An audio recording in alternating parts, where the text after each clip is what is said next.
Why is don't you dare grammatically correct, but do not you dare isn't? Don't you x is just another way of saying either you don't x or don't x, you. In both those cases, do not would work fine. Consider don't you forget about me, so if don't you x is valid, do not you x is equally valid. It just sounds weird because it's not a construction you use often. In reality, don't you x is probably not even any more or less grammatically correct than do not you x. The construction don't you x is idiomatic, it's not based on a literal sentence.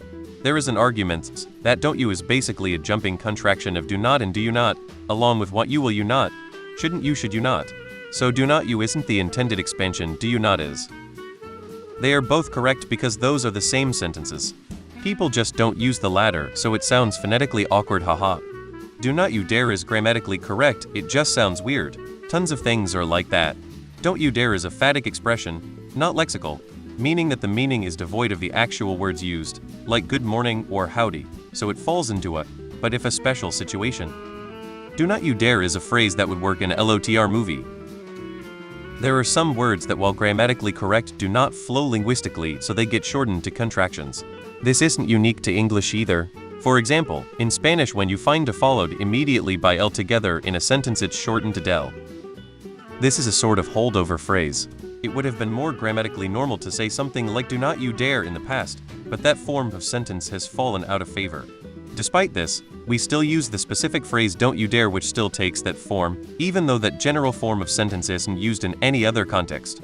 This is actually pretty normal, and we have lots of phrases, and even words that used to exist as an interchangeable part of our language, but have been dropped from popular use in every context except for one or two specific sayings. Bide your time is a good example. Bide is not really a word that exists in English anymore, except in that context. To and fro is also a good example. The word fro has been dropped from English except when paired with to, and before anyone decides to get funny. The fro hairstyle is a completely different word that is etymologically unrelated to this form of fro. Don't you dare is basically the same, except instead of the holdover being a word, it's a type of sentence structure. Wrong, both are grammatically correct. Don't is just a contraction of do not and so may be substituted for do not anywhere. Don't ya wish your girlfriend was hot like me? There's times when it goes the other way. You can say the whole phrase, but not the contraction. He's not tall, but I am. He's not tall, but im. Don't you dare is pure idiom. It is only grammatically correct insofar as any naturally evolved vernacular legitimizes its own usage. I can't describe the grammatical function off the top of my head, but I think it would be a command statement like you do not dare. In more modern English, where the you is implied and wouldn't be spoken without the use of a contraction. Part of me thinks don't sticks to the front of the colloquialism because it starts with a consonant sound, making it more of an accented statement. If you say it in a transatlantic or IDK-like British accent, do not you dare doesn't sound as bad to me, somehow. This broke my brain. There is a grammatical process in English called inversion, where the subject and auxiliary verb swap places. We use this in questions, but we also use it for certain negative phrases. For example, you start with you dare, but we only have a main verb here. So we use another process called do support. We add an auxiliary verb do. You do dare. Now that we have an auxiliary verb, we can apply inversion. Do you dare? And this is how we form questions. Now let's try negative inversion. It's the same process, but we need a negative verb.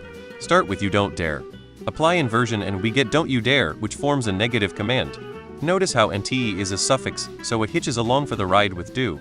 But if you start with you do not dare, then you apply inversion and you get do you not dare, which works as a question, but it doesn't really work for the negative command.